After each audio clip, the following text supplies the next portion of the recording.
सांग माने आपण माने भल अछंती मु तो बहुत बढ़िया अछि। बहुत दिन है आपण मान सहित जोड़ी होकी रही पार नथिली कहीं बहुत टिके व्यस्त थिली से आसी पार नथिली आपण मान सहित। तो आज से व्यस्तबहुल जीवन रो टिके फांका है आपण मान पाखरे पुणी हाजिर हो जाइछि।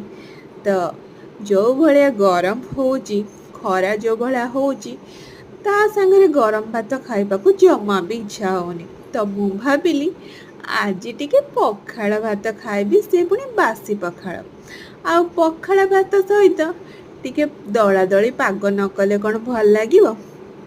काकुड़ी पियाज रसुण कंचा लंका आउ आंबुल सहित सीजा भेंडी देकी दला दली पाग आउ पणस चिप्स भेंडी की भजा आउ खरा दिनर मेन परिबा सजना छुई आलू बेसर